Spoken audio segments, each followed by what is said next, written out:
निर्मल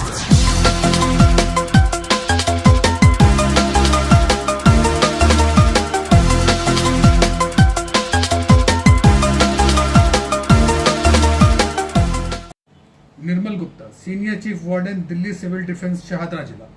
sir, आपका CPN news में बहुत बहुत स्वागत है। धन्यवाद सर, हम सिविल डिफेंस के बारे में आपसे कुछ बात करेंगे।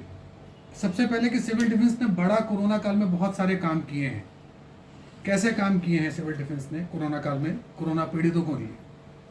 दिल्ली सिविल डिफेंस ने कोरोना के समय में जब लोग घर से बाहर नहीं निकल रहे थे जी। तो सिविल डिफेंस के वॉलंटियर्स और वार्डन्स ने घर घर जाकर लोगों को समझाया, खाना बांटना, लोग बाहर गए उनको उनमें मदद की, हॉस्पिटल में कोरोना के समय टीकाकरण में या जो भी अन्य काम जो भी किसी भी तरह के थे उसमें सिविल डिफेंस के वॉलंटियर्स ने बहुत अच्छा काम किया। बहुत अच्छा काम किया। सर, कोरोना चला गया, अब सिविल डिफेंस ने क्या रणनीति बनाई किसी भी और आपदा से निपटने के लिए, या कोरोना निकल गया उसकी वजह से जो जो क्षति हुई है उसको रिकवर करने के लिए? ऐसा कोई हमारी योजना नहीं होती। हम दिल्ली सरकार के साथ मिलकर काम करते हैं जी। जो भी दिल्ली सरकार के आदेश आते हैं जी, उनमें हमारा सिविल डिफेंस का योगदान रहता है। वैसे 1968 में ये सिविल डिफेंस एक्ट आया था जी। इसमें हमें आपदा के लिए हमें तैयार किया गया है।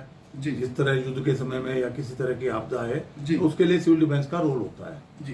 तो इस तरह की कोई भी घटनाएं होती हैं तो उसमें सिविल डिफेंस के लोग कार्य करते हैं या आज की डेट में पुलिस के साथ कानूनी व्यवस्था बनाने में भी योगदान करते हैं। जी। सर, सिविल डिफेंस में शाहदरा जिले के तहत कितने लोग पंजीकृत हैं? सिविल डिफेंस में शाहदरा जिले के अंतर्गत इस टाइम में 6,500 वॉलंटियर्स हमारे यहाँ पंजीकृत हैं। 6,500। 6,500। सर, इसमें कितने लोग पेड हैं? इस समय पेड की संख्या मेरे ख्याल से 700 के करीब जो है, जो डीटीसी मार्शल लगे हुए हैं या विभिन्न विभागों में जो लगे हुए हैं हमारे सिविल डिफेंस वॉलंटियर शाहदरा जिले के, लगभग उनकी संख्या 700 के करीब है। 700 के करीब है जो पेड है। पेड है। सर, सिविल डिफेंस किस प्रकार की ये आम जनता के बीच में सेवाएं देती है? सिविल डिफेंस सबसे बड़ी बात है कि कहीं भी कोई दुर्घटना हो जाए तो फर्स्ट रेस्पोंडर का काम करती है। सबसे पहले यही सिविल डिफेंस के वॉलंटियर, क्योंकि गली मोहल्ले में रहते हैं, सामाजिक लोग होते हैं जी, तो वो वहाँ पहुँच जाते हैं। उसके बाद ये 100 नंबर पर फोन कर सूचित करते हैं या हमारा जो डीडीएमए का नंबर है उसको सूचित करते हैं तो सभी डिपार्टमेंट वहाँ पहुँच। क्या नंबर है सर? डीडीएमए का 1076 1076 पे कॉल करके सिविल डिफेंस से मदद ली जा सकती है। 1092 में बात करके सिविल डिफेंस से मदद ली जा सकती है। सर, सिविल डिफेंस यहाँ पे अलग अलग मोहल्लों में सीनियर सिटीजन भी बहुत रहते हैं, क्या इनके लिए भी कुछ काम करती है? नहीं, सिविल डिफेंस का ऐसा कोई रोल नहीं है कि वो सीनियर सिटीजन के कोई स्पेशल वो योगदान हो जी। हमारे जो भी डीएम के आदेश होते हैं या एसडीएम के आदेश है उनका पालन करते हैं। मतलब आप सरकार के अधीन काम करते हैं, जो सरकार से आदेश आता है उसके अधीन काम, जो सरकार आदेश करती है वो जो भी आदेश करेगी उसके लिए सिविल डिफेंस के वॉलंटियर्स हमारे। जनता डायरेक्ट आपसे संपर्क नहीं करती? नहीं, कोई जनता का हमारे से डायरेक्ट संपर्क नहीं है। तो फिर सर, और क्या काम है? फिर आप ही बताएं, और क्या काम है जो सिविल डिफेंस जनता के लिए, जनता के बीच में रह के करती है? नहीं, वो सामाजिक कार्य तो कोई भी आदमी वैसे कर सकता है, लेकिन सिविल डिफेंस का जो भी रोल है जी, वो हमारे जो डीएम ऑफिस से जो भी आदेश आते हैं या हमारा सिविल डिफेंस हेडक्वार्टर है वहां से जो भी आदेश आते हैं। नहीं, जैसे अभी आपने बताया कि आपदा में करते हैं। हाँ, आपदा में तो जैसे आपदा में तो जैसे एक बार मैं लक्ष्मी नगर में पुल गिरा था जी, तो लक्ष्मी नगर में जब मेट्रो का पुल गिरा तो सबसे पहले उस बस के अंदर जब जा रहा था तो हमारा सिविल डिफेंस का वॉलंटियर जा रहा था तो उसी ने सूचित किया था कि पुल गिर गया है। तो हमारे वॉलंटियर वहाँ 168 वॉलंटियर उसी टाइम में पहुंच गए थे। 168 वॉलंटियर पहुंच के लोगों की उन्होंने मदद करी थी, जान बचाई थी। जान जो भी उसके नीचे तो कोई था ऐसा इतना वो नहीं था, लेकिन गिरा था वहाँ कानून व्यवस्था का सहयोग करने में, पुलिस का सहयोग करने में हमारे 168 जनता की मदद करी। और या जैसे नंदगिरी में जब एक बार टेंट था, शायद हिजड़ों का कोई प्रोग्राम था, उसमें भी हमारे सिविल डिफेंस के आग लग गई थी नंदगिरी में, तो उसमें भी सिविल डिफेंस के वॉलंटियर्स ने काम किया था। उसमें भी काम किया था। या अन्य कोई मकान गिर जाता है कहीं भी तो उसमें हमारे सिविल डिफेंस के वॉलंटियर्स पहुंच जाते हैं। अभी झिलमिल इंडस्ट्रियल एरिया में आग लगी थी फैक्ट्री के अंदर, तो हमारे सिविल डिफेंस के वॉलंटियर वहाँ पर पहुँच गए। तो वहाँ पर मेनली क्या होता है कि हमारे सबसे पहले पहुँचते हैं वॉलंटियर्स, तो फिर उसके बाद फायर ब्रिगेड, पुलिस, ये सब डिपार्टमेंट पहुँच जाते हैं।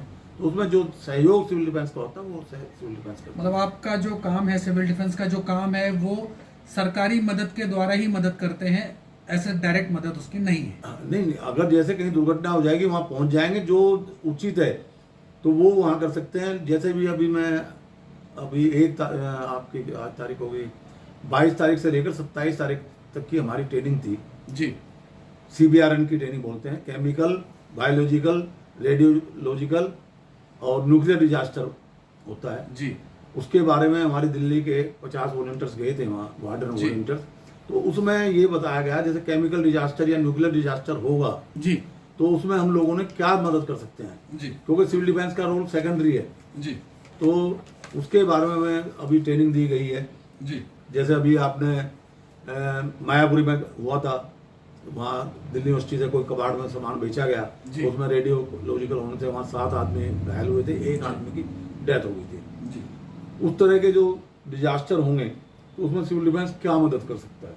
उसके साथ में NDRF का जो सेंटर है गाजियाबाद में जी। तो वहाँ ले जाकर भी सिखाया गया भाई हमारा केमिकल के टाइम में क्या होता है, तो उसके बारे में हमें डिटेल। सर चलते चलते एक खास सवाल, कौन से लोग इसमें पेड और नॉन पेड के लिए सिविल डिफेंस में आ सकते हैं, उनको क्या करना चाहिए?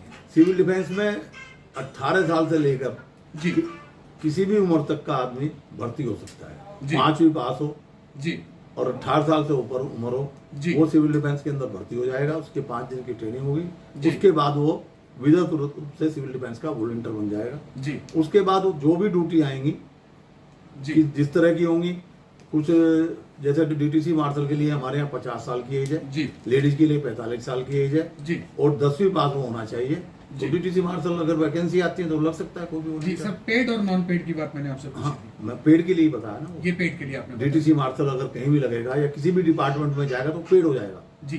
तो ये आप डिसाइड करेंगे या हमारा सामने एक वाला बोर्ड चुनता है? हमारा बोर्ड बैठता है इसमें जी। ADM, जी SDM जी और सीनियर वार्डन जी और ICD, सीनियर ICD होते हैं, वो जी। एक बोर्ड होता है 5 आदमियों का, वो decide select करता है। करता है। तो इस पे एक जॉब अपॉर्चुनिटी है, लोग अगर जो करना चाहे। सिविल डिफेंस में कोई जॉब नहीं है, कोई जॉब नहीं है, खाली एक वॉलंटरी battalion फोर्स है और ये volunteer। आज से नहीं चली आ रही, 1968 से चली आ रही है। ये जी। किसी भी सरकार की फोर्स नहीं होती, अच्छा। ये MHA के अधीन काम करती है, MHA के मिनिस्ट्री ऑफ होम अफेयर्स के अधीन काम करती है। मिनिस्ट्री ऑफ होम अफेयर्स ये सिविल डिफेंस एक्ट जो है लोकसभा से पास हुआ है, उसी के अधीन सारे सिविल डिफेंस वॉलंटियर काम करते हैं। जी। ये किसी मतलब सरकार से कहने का मतलब है कि सरकारें बदलती रहती है, उससे कोई मतलब नहीं है। ये हमेशा सिविल डिफेंस पूरे दिल्ली के अंदर ही है, भारतवर्ष के अंदर है और विदेशों में भी सिविल डिफेंस है। विदेशों में भी सिविल डिफेंस। और समय समय पर सिविल डिफेंस वॉलंटियर्स को ट्रेनिंग दी जाती है और आजकल एक आपदा मित्र की ट्रेनिंग दी जा रही है जिसमें हर जिले से 100, 150, 200 वॉलंटियर्स को ट्रेनिंग दी जा रही है। इसमें हर तरह से उनको इक्विपमेंट दिए जा रहे हैं और उनको आपदा के समय क्या करना है उस तरह की ट्रेनिंग, विशेष ट्रेनिंग देके विशेष ट्रेनिंग 12 दिन आपदा की- प्रबंधन सिखा रहे हैं। 15 दिन की वो ट्रेनिंग है, जी। वो सिखाया जा रहा है। तो ये थी निर्मल गुप्ता जी से बहुत खास बातचीत, जो कि उन्होंने सिविल डिफेंस के बारे में हमें संपूर्ण जानकारी दी। निर्मल गुप्ता जी, CPN से बात करने के लिए आपका बहुत बहुत धन्यवाद।